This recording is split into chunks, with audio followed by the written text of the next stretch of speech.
Sam Pitroda का बयान आता है आधी रात को, क्योंकि यूएस टाइम से आता है, सुबह सब लोग देख ही रहे होते हैं, तो उसके राहुल गांधी क्या कहते हैं कि हम ले लेंगे, अमीरों का पैसा ले लेंगे और थोड़ा 90% लोगों में बांट देंगे। ले लेंगे मतलब कैसे लेंगे, यानी कि आप कोई टैक्स लाएंगे। देश में 10 साल का सबसे शक्तिशाली प्रधानमंत्री, विश्व का ब्रह्मांड का प्रधानमंत्री, उसको डर लग रहा है अखिलेश यादव जी के सवाल पर। अमीर जमाई जी, आप मुझे सिर्फ इतना बता दीजिए, क्या आप राहुल गांधी और सैम पिट्रोडा के इस वेल्थ रीडिस्ट्रीब्यूशन और विरासत टैक्स पर आप उनके साथ हैं, हाँ या ना? अब देखिए, वो दूसरे वाले जो लड़के हैं, हो चुका है। पिछली बार तो लड़के भाग गए थे। अरे भैया सुनिए, तो वही तो मैं कह रहा हूँ, न्यासी जीत रहे थे, कौन सीट से लड़ रहे थे आप? देखिए, आप बोल रहे थे कि मैं बीच में डिस्टर्ब नहीं कर रहा था, आपने अब दूसरे वाले लड़के हैं, तो पिछली बार लड़के छोड़ के गए थे, अब इस बार तो वो हिम्मतें नहीं कर पा रहे हैं कि कहां से नामांकन भरें। इतनी घबराहट, इतना कंफ्यूजन तो दिखाई पड़ रहा है उत्तर प्रदेश। संजय झा जी से मैं कहना चाहता हूं, अब विदेश की उस मानसिकता से है, और मैं कहना चाहता हूं ये मूर्खतापूर्ण मानसिकता है, वो सनातन विरोधी मानसिकता है। कहते हैं, अरे जनाब मैं कहता हूं भारत में आके देखिए, गुरुद्वारे में लंगर और मंदिरों में भंडारा कहां से चलता है? क्या उसी से चलता है? अरे तुम्हारे देश में नहीं चलता। द पॉलिटिकल डिबेट में आपका स्वागत है मित्र। राहुल गांधी का एक्सरे वाला बयान तो आपने सुना ही होगा।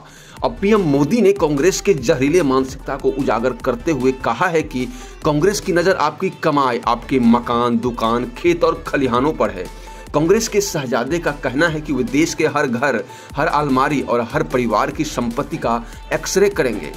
दरअसल राहुल गांधी का ये एक्सरे वाला बयान आने से पहले राहुल के राजनीतिक गुरु और सलाहकार सैम पित्रोदा ने भारत में विरासत टैक्स लाने की बात कही है। और इसी मुद्दे पर चल रहे डिबेट में आप देखेंगे कि सुधांशु त्रिवेदी ने विरासत टैक्स को लेकर कांग्रेस के विनाशकारी सोच को कैसे बेनकाब कर दिया है।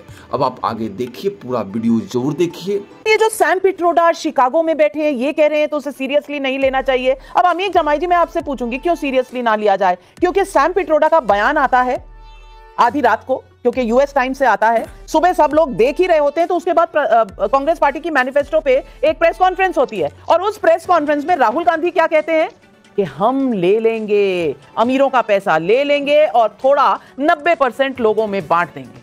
तो ये सैम पिट्रोडा ने जो कहा, राहुल गांधी वही तो नहीं कह रहे। और ले लेंगे मतलब कैसे लेंगे, यानी कि आप कोई टैक्स लाएंगे। वो टैक्स की पोल खोल दी सैम अंकल ने कि ये इनहेरिटेंस टैक्स होगा। तो कांग्रेस पार्टी किसको झुठला रही?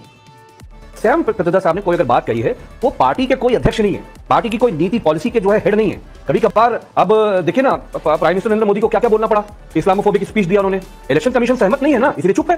तो ये सब होता है, राजनीति में बातचीत होती है। मुख्य मुद्दा ये है जो मैं समाजवादी पार्टी की तरफ से यहां रखने आया हूं कि प्रधानमंत्री ने इस देश के वेलफेयर, देश को बढ़ाने की बात कर रहे थे, युवाओं की बात कर रहे थे। अब प्रधानमंत्री को जब यह लगा कि इस देश में 10 साल का सबसे शक्तिशाली प्रधानमंत्री, विश्व का ब्रह्मांड का प्रधानमंत्री, उसको डर लग रहा है अखिलेश यादव जी के सवाल पर कि जातिगत जनगणना का मैं जवाब क्या दूं, एमएसपी पे जो किसानों के साथ धोखा दिया उस पे मैं जवाब क्या दूं, इस देश के युवाओं को जो शहरी रोजगार युवा गारंटी देने की बात थी, अखिलेश जी ने पूछा, मैं अखिलेश जी को जवाब क्या दूं, मैं किसानों के सवाल पे जवाब क्या दूं। तो सरकार ने किया क्या है? सरकार ने यह किया कि इस देश की दौलत पे जो 40% रिसोर्स है इस देश का, अपने अमीर जमाई जी, आपके सारे सवाल वाजिब हैं और सुधांशु जी इसका जवाब देंगे, लेकिन मुझे सिर्फ इतना बता दीजिए, क्या आप राहुल गांधी और सैम पिट्रोडा के इस वेल्थ रीडिस्ट्रीब्यूशन और विरासत टैक्स पर आप उनके साथ हैं, हाँ या ना?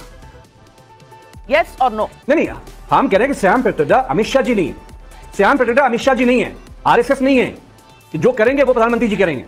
अभी तो देश देख रहा है कि देश एक नए हाथों में आने वाला है। यूपीएससी जैसी सरकार आएगी, उसका एक कॉमन प्रोग्राम आएगा। देश नए हाथों में आने वाला, कैसे आने वाला, इसका व्याख्यान भी प्रधानमंत्री नरेंद्र मोदी ने किया। आइए पहले सुनाती हूं और सुधांशु जी आपके पास आ रही हूं। सुनिए प्रधानमंत्री नरेंद्र मोदी। उन्होंने फॉर्मूला बनाई है कि कौन प्रधानमंत्री बनेगा।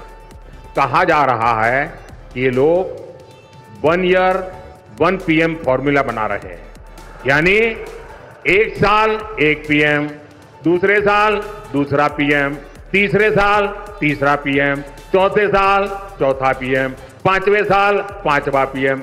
बताओ भाई क्या होगा देश का? इसका मतलब ये। सुधांशु त्रिवेदी जी, देखिए प्रधानमंत्री जी मान रहे हैं, माननीय प्रधानमंत्री जी ने तो फिर भी ये बहुत खुशी की बात है, ये पूरा सूचकांक है, ये सूचकांक है। चलिए, एक साल इनहेरिटेंस टैक्स, अगले साल एस्टेट टैक्स, उसके बाद खून पर टैक्स। नहीं, अब मैं जवाब दे दूं जी। देखिए, अमित जमाई जी ने जो कहा सूचकांक है, उसका जरा सूचना का अंक समझ लीजिए कि अखिलेश जी अभी तक तय नहीं कर पाए हैं कि चुनाव लड़ेंगे या नहीं लड़ेंगे। और लड़ेंगे तो भैया आखिर में अपने ही भैया से कह रहे हैं, भैया जी तुम जरा किनारे हो जाना, तो हम कन्नौजे से लड़ पाएंगे, बाकी कहीं से नहीं लड़ पाएंगे। और कह रहे हैं हम 80-79 जीत लेंगे। अब देखिए, वो दूसरे वाले जो लड़के हैं, हो चुका है। पिछली बार तो लड़के भाग गए थे, यूपी छोड़, और सोशलिस्टों का गढ़ है भाई। मैं उसी पर, अरे बुरे तरह से हराएंगे भारतीय जनता पार्टी को वहां से। अरे जनाब मैं ऐलान हो गया, आप अपडेट रहा करो। अरे भैया सुनिए तो, वही तो मैं कह रहा हूं, 79 जीत रहे थे, कौन सीट से लड़ लेते। आप देखिए, आप बोल रहे थे मैं बीच में डिस्टर्ब नहीं कर रहा था, अपने टर्न पे करिए, दर्शकों के साथ न्याय होता है, सबको अपनी बात कहने का मौका मिलता है। प्रधानमंत्री दूसरा कौन? अब दूसरे वाले लड़के हैं तो पिछली बार लड़के छोड़ के गए थे, अब इस बार तो वो हिम्मतें नहीं कर पा रहे हैं कि कहां से नामांकन भरें। अब सुनिए, पहले शिवपाल जी कहे लड़ेंगे, फिर अपने बेटे को आगे कर दिए। इतनी घबराहट, इतना कंफ्यूजन तो दिखाई पड़ रहा है उत्तर प्रदेश में। और युवराज जी की जो माता जी थी, मतलब सोनिया जी, उन्होंने तो चुनाव से पहले ही राज्यसभा का रूप ले लिया। और अगर इतनी कॉन्फिडेंस था जो राहुल गांधी जी करे थे, पहले 180 सीट की 150 होंगी, तो सोनिया जी आती, रायबरेली में नामांकन करके चली जाती। यहां से तो 5 लाख से जीती थी ना, तो आराम से हो जाता। तो सबको पता है कि हकीकत क्या है। और उसके बाद ये स्थिति जो आप कहने का प्रयास कर रहे हैं, वो दुनिया की नजर में एकदम साफ है कि कौन किस धरातल पे खड़ा हुआ है। अब मैं इनको बताना चाहता हूं कि जो इन्होंने बात कही, यहां पर सिर्फ एक टैक्स की बात नहीं है, यहां पे बात पूरी एक मानसिकता की है। और आपने जिस प्रकार का सोशल डिस्ट्रीब्यूशन दिखाया है, तो मैं दर्शकों को याद दिलाना चाहता हूं, समाजवादी पार्टी के एक नेता थे गायत्री प्रजापति, जिन्होंने अपना पहली बार जब शपथ पत्र भरा तो उन्होंने जानते क्या किया? उन्होंने दिखाया मैं बिलो पॉवर्टी लाइन हूं, गरीबी रेखा के नीचे, और 10 साल के अंदर 150 करोड़ की संपत्ति।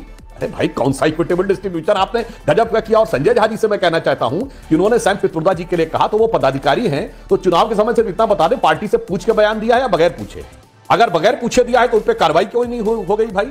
आज आप सस्पेंडेड लीडर हैं, तो आपके गुरु ने तो गुरु घंटाल वाला काम किया है, तो अब तक उनका घंटा बजा दिया जाना चाहिए था, कम से कम उन्हें सस्पेंडेड कर दिया जाना चाहिए था और आपको पार्टी में ले लिया जाना चाहिए था।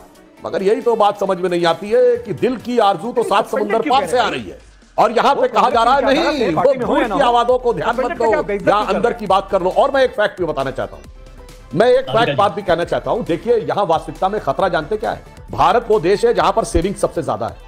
और मैं कहना चाहता हूं, ब्रुकिंग्स जो थिंक टैंक है, उसके बॉब वर्थ ने कहा है कि भारत में जो मोटिवेशन ऑफ सेविंग है वो जनरेशनल है।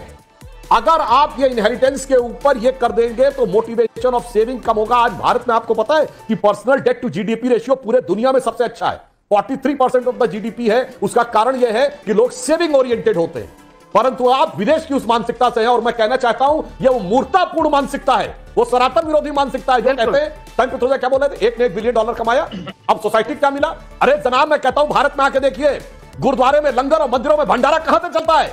या उसी से चलता है? अरे तुम्हारे देश में नहीं चलता फ्री का राशन, तुम्हारे देश में कहा जाता there can never be a free lunch, if there is a free lunch there has to be poison in it. ये पॉइजनस मानसिकता दिमाग में भरी हुई है, उस नजरिए से भारत को देख रहे हो, इसलिए तुम्हारे साथ समस्या है। इसीलिए मैंने कहा विदेशी शक्तियों का हाथ है, विदेशी सोच का हाथ है, इसीलिए अपना सत्यानाश कर रहे हैं। पर चिंता मत करिए, भारत का जो वक्त आया है, भारत की जनता प्रबुद्ध है। सोने की चिड़िया थी, सोने की चिड़िया के पर नहीं उखड़ने देंगे। आप सोने पे जितनी गिद्ध दृष्टि लगा के रखिए, अब भारत की सोने की चिड़िया की रक्षा करने के लिए एक शेर आकर खड़ा हुआ।